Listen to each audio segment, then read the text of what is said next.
time now for Edmond O'Brien as... Yours truly, Johnny Dollar.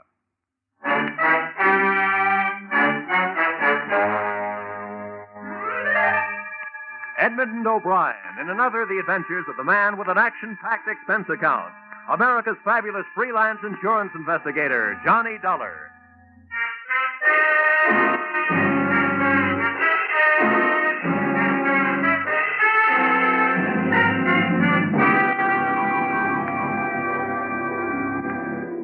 Expense account.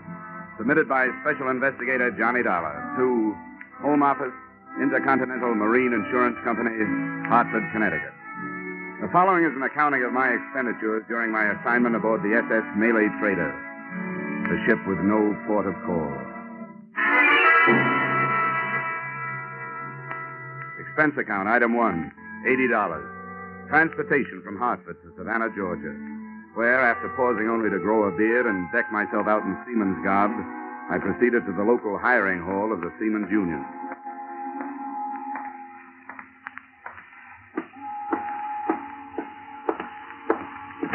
The Cape Lorenza, C2, sailors for the Panamanian line bound for Rio de Janeiro, leaving tomorrow morning, 9 a.m. The call is for 1 baker, 1 galley boy, 1 carpenter, and 2 ABs. Cape Lorenza, C2. Yes, okay. All right, we'll put the call right through right away. Well, what is it? The name is Dollar. I'm signing on the Malay Trader. Ordinary seaman, special permit. Special, huh? Well, let me see now. Oh, yeah, here it is.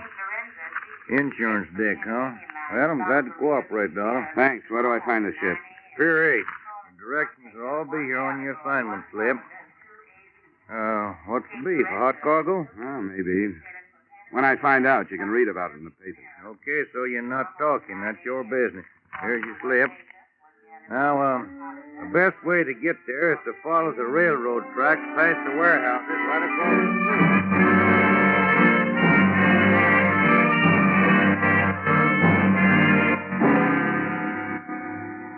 My new home, when I found her, looked neither pretentious, comfortable, or even seaworthy. She was a rusty old Liberty ship that probably had a war record, but hadn't had a coat of paint in months. Her winches, fore and aft, were busy feeding heavy rattan-covered bales into a gaping hole. Her decks were alive with longshoremen, and set against all that activity, a bulky gent wearing an officer's cap lolled on a stool near the head of the gangway, idling time with fingernails and a penknife. Yeah? What's your business? I'm signing on. Where do I find the chief officer? You found him. I'm all set. Let me see your slip.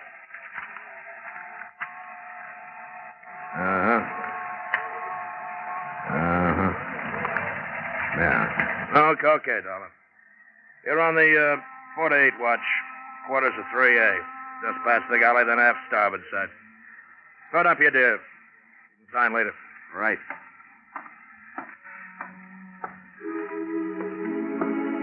So far, the spy story method seemed to be working.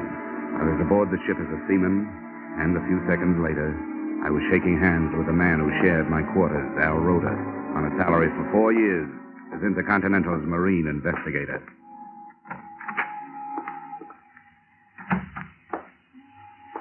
Johnny. Hi, Al. Hey, it's been a long time. How are you? I'm fine. It's good to be working a case with you again.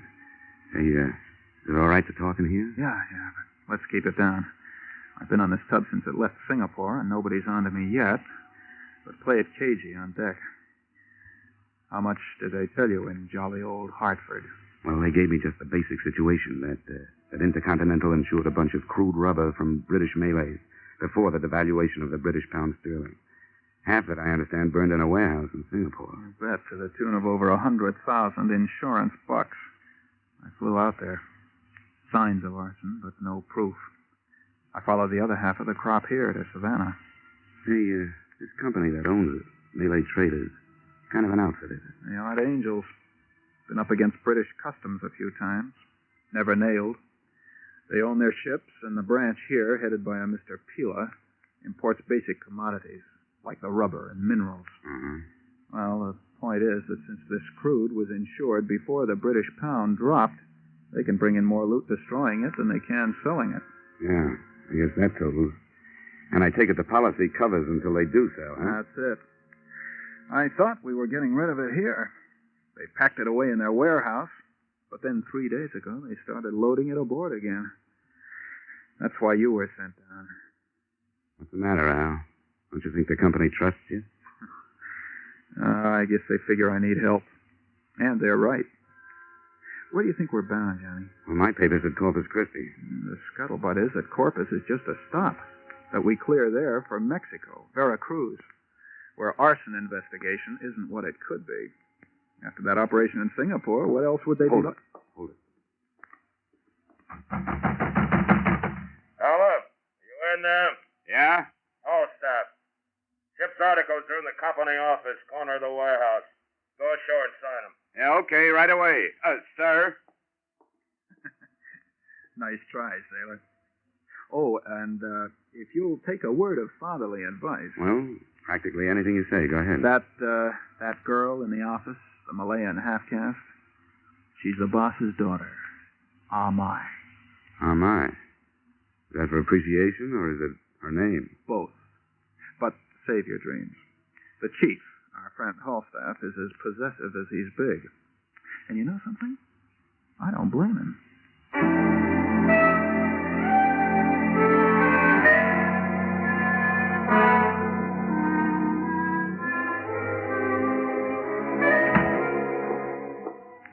I didn't blame Falstaff either after I saw Amai. You could tell she had enough Occidental know-how to be proud of what the Oriental did to her looks. Amai, indeed. Good afternoon. Hello. I'm here to sign the articles. I'm the Malay trader. What, please, your name? Dollar, Johnny Dollar. Dollar. Are you a very thrifty man, Mr. Dollar? Well, hardly. My name is usually the only one I have to my name. Your signature right here. I wish I were sailing with you. What? What did you say? That I wish I were sailing with you. I have begged with my father, but he will not let me go with him. Oh, your father's going with us, huh? I didn't know that. I will beg some more. Once again, please, your name right here. You have nice hands, Mr. Dollar. Nice, huh? Now, why'd you say that? I see so many hands here on my desk, so I notice them. Some are big and lumpy. Some are short, some are dirty. And in steward's department, some are clean from dishwashing, but all wrinkly. I see. Well, I'd better get back to the ship, thanks. Thank you. We hope that conditions during your voyage will meet with your approval, and that you will accept employment with Malay traders again.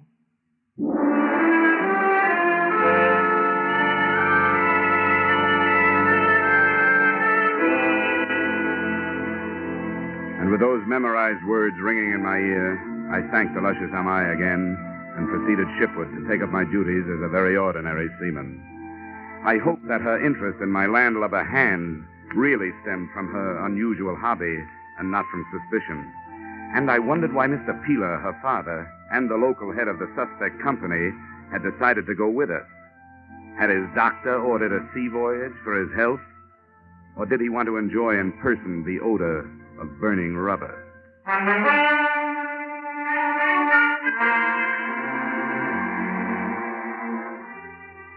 The next afternoon, the cargo had all been brought aboard. The ship was made ready for sea. And I had sustained, along with multiple cuts and bruises, the ire of the bosun because I didn't know the difference between a preventer and a topping lift. But by the time night fell and the Malay trader was plunging down the Atlantic coast, I knew one thing. The sailor's life is not for me.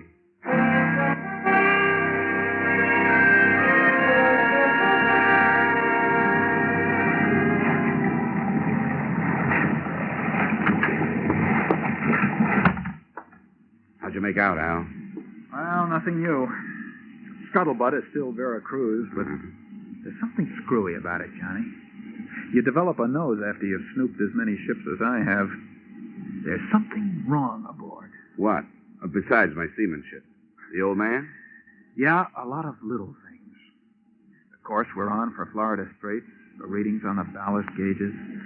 Of course, the displacement ratio changes with different oceans and water temperatures. Look, Al, that's all Greek to me. Ballast gauges, displacement ratio. Just what are these things that are bothering you? Well, I don't know. Just vague things that... Look, come out on the foredeck with me, will you? Yeah, sure. Probably just this overactive nose of mine, but...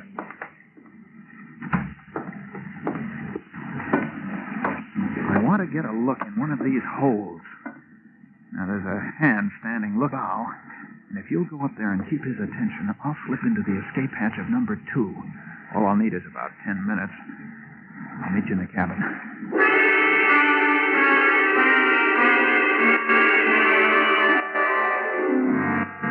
I made small talk with the lookout for 10 minutes, then started back towards the cabin.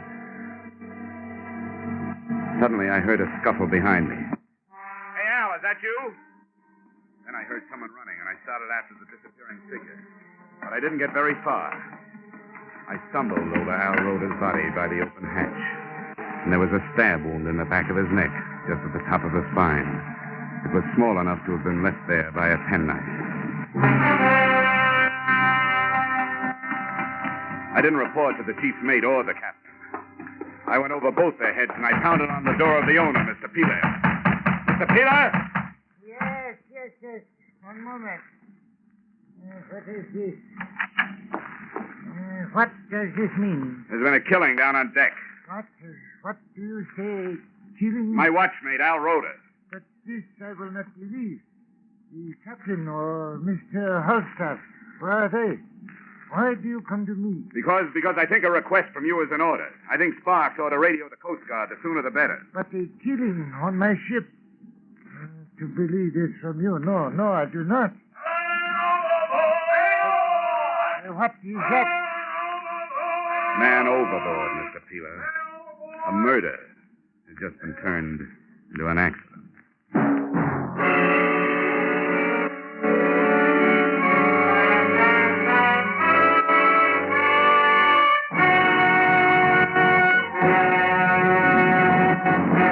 In just a moment, we return to the second act of Johnny Dollar. But first, Kitty Callan will join Vaughn Monroe's caravan along most of these same CBS stations this Saturday night. And on the CBS Gene Autry Show, the King of the Cowboys will bring you Ramona, When the Bloom is on the Sage, and many another Western favorite. The Vaughn Monroe Caravan and the Gene Autry Show are heard every Saturday night. Hear them tomorrow night in an hour of Top Pops and Sagebrush Symphonies. Now, with our star, Edmond O'Brien, we return to the second act of yours truly, Johnny Dollar.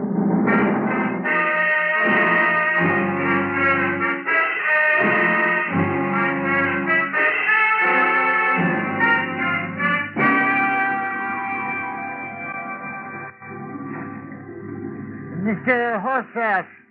Mr. Horstaff. Please come here, Mr. Horstaff. Yes, sir. Mr. Horstaff, there has been trouble? Yes, sir. One of the crew fell overboard, sir. Then talk with this young man. He speaks of killing. Killing? Now, it's you, Dollar. What's this guff about killing? Al Roda. He was stabbed in the back of the neck with a small knife. This man is either drunk or crazy, Mr. Peeler. Yes, most certainly. I just stepped out on deck to check the running lights before I turned in. Saw the man leaning over the rail. He was sick. The ship rolled and he went over. Have it your way. I guess that was a life jacket I stumbled over, huh? What are you doing about the man overboard? I'll thank you to remember your place on the ship. I do, but I also remember Al Roda. Doing what's prescribed by maritime law, I'm changing my course to circle and search the area. Yeah, how about the Coast Guard? I'll be notified in due time. I'll either go to your quarters or get forward with the rest of the crew and look for this guy you're so worried about. Where are you going? The radio room. Even I know the Coast Guard gets first bid. You listen to me, Dollar. I'll have you up before a commission board and you'll never ship again if you don't obey my order. And the boilers. You better get to your lifeboat station, Mr. Peeler.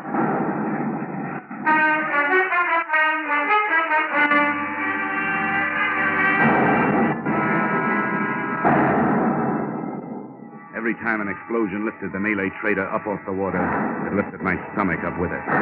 My heart must have been pounding, too, because I felt it high in my throat. And feeling that big, seagoing box of steel plates and bolts shuddering under my feet, painted sweat on my forehead, and big, sticky flashes of real fear on my soul. This would be getting dead the hard way.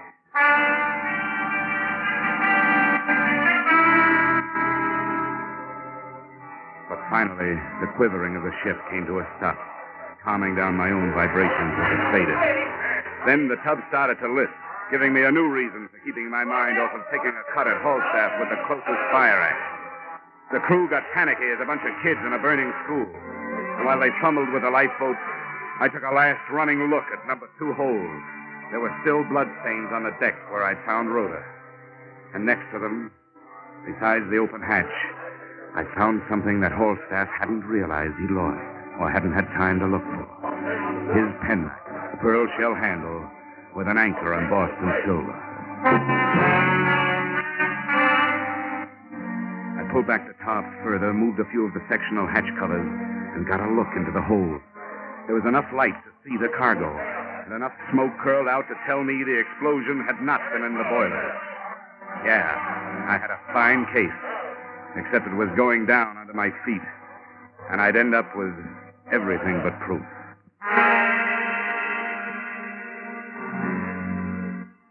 It was shortly after dawn when the Malay trader finally settled by the bow and went into a final plunge. Everybody in the lifeboat turned and watched her go. The water quieted over her, and the only traces left were the hatch covers I'd pulled loose.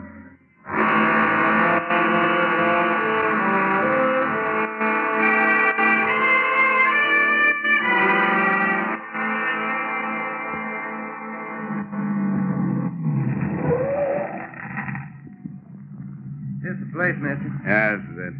That'll be, 280. Yeah, here you are. Keep it. Oh, thanks.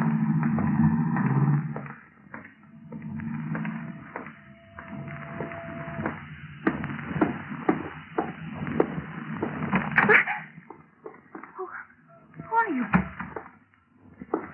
Page 1 and 3, line 22. Ship's articles, you remember? $1. Oh, yes.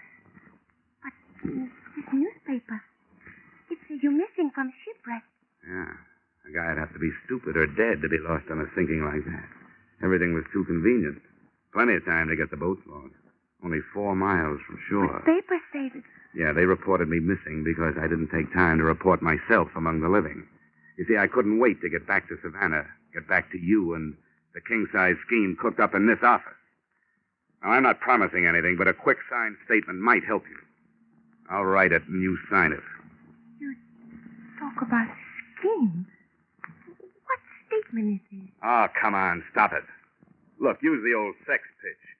Try to sell me that it'll be worth my while, but don't try to sell me innocent. Mr. Darling, you think I know about something. Please, tell me what it is. Look, if you're bluffing, you can quit. I know that explosion on the ship was staged. Now, the next step is to try to collect the insurance on the rubber that was lost. And that's the step I'm supposed to start. Here. Here's my ID. I'm very sorry. I not understand. You are police? Yeah, in a way. In a way, I'm the police. And the real ones aren't far behind me. And you do not lie to me. Look, I wouldn't have any reason to. If it's true, I knew nothing about it. I, too, do not lie. Why'd you think your father was taking this trip? I did not question. Neil told me he had a business in Corpus Christi. Well, then Halstaff lied to you. The newspapers will tell you why your father took the trip. Here, look at this. Importer and fleet owner narrowly escapes death in explosion aboard his own ship. Now, who'd think of scuttling with the aged owner taking the risk himself, huh? Darling, it's very difficult when in a few minutes 2 men you love become suddenly criminals. I am only daughter. I not question my father. If he did this thing, he did it with reason. Now, what would you have me to do? Well, first stop looking at me as if I started it all. I'm sorry. Honestly, I am.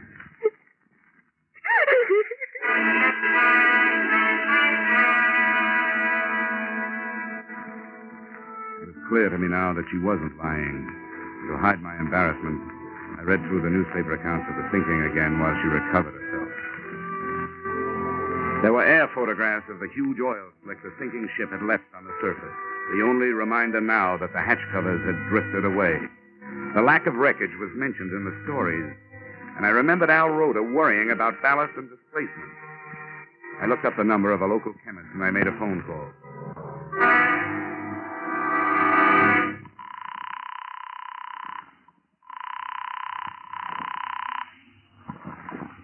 Hello? Listen, Doc, this may sound like a silly question, but it could be important. Does crude rubber float? Crude rubber? Do you mean perhaps latex? Yeah, whatever you call it. The way it comes into the country, wrapped in rattan, will it float? Oh, specific gravity. Wait, I think. It decreases as the temperature rises. You see, normally specific gravity is a little less than that of water. Yeah. It would float. Yeah, it floats. In the hold of a sunken ship, with a hatch partly open, it would force its way out and come to the surface? Yeah, it floats. Yeah, but it didn't. Thanks. Am I? Yes. How many warehouses does Malay traders have here in Savannah? Only the two. Here on the waterfront, huh? Was anything moved out of them last night? After the ship left? No, nothing was moved. Dollar, what does this mean? Am I want you to wait here in the office for your father. When he comes, I want you to tell him that I'll be waiting for him in one of the warehouses and that I know the truth.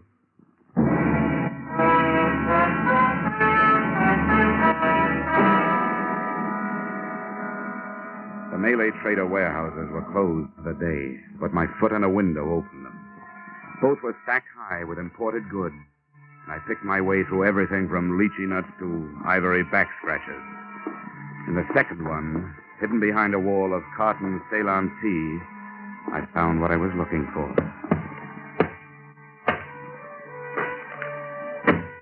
They were unlabeled wood crates.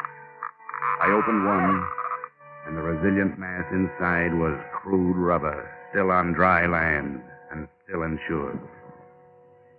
All right, Dollar, hold it. Hold what, Holstaff? There's nothing left to hold. What do you mean by that? That for me, everything is finished, wound up.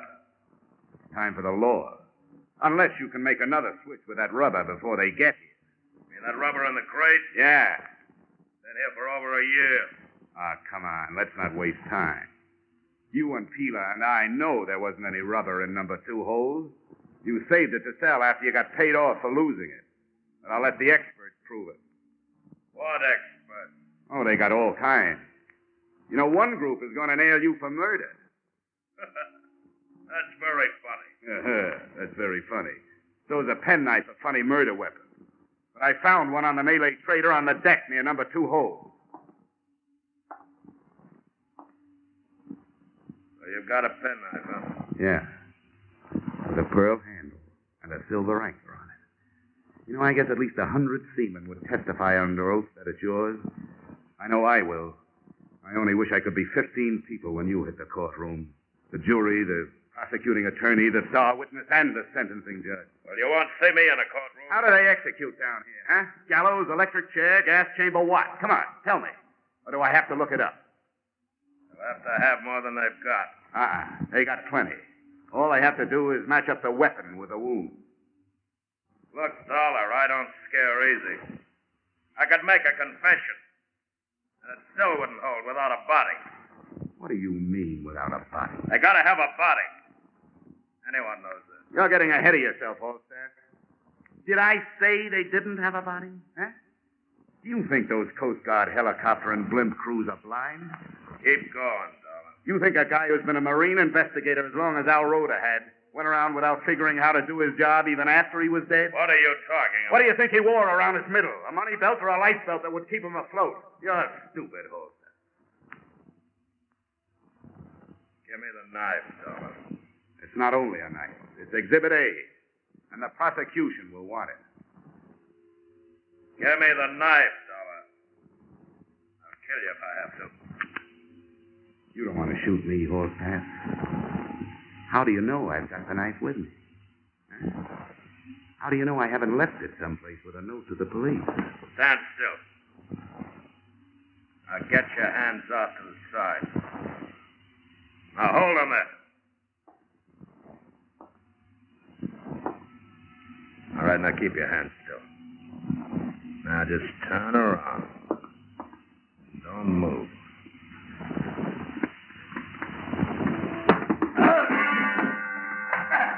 It wasn't time for Queensberry rules. He was close to me, and I used my feet. The first one landed on his shin. In the same movement, I fell forward on my hands and kicked out with both feet.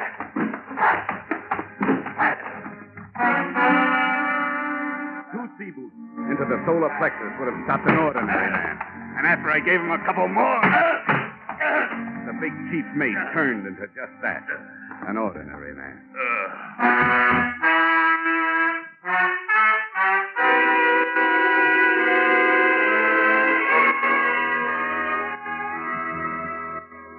I turned Falstaff over to the police along with the murder weapon and the results of my bluff.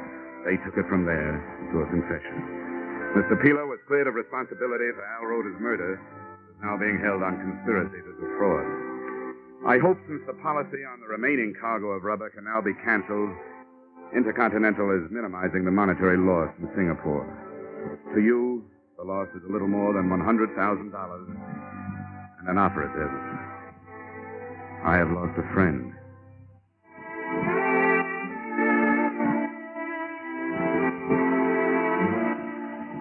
Expense account item 2, $63. Getting my foot on a bar and my chin off my chest while waiting for a train to take me out of Savannah. Item 3, $80. Transportation Savannah to Huff. Item 4, $10. Public stenographer who took the dictation on this expense account. Item 5, entertainment. Same public stenographer who spent the evening proving that socially she didn't take dictation. Also that she was no good at making me forget what I want so badly to forget. The face of Al Roda. Expense account total? Skip it. This one is on me. Yours truly, Johnny Dollar.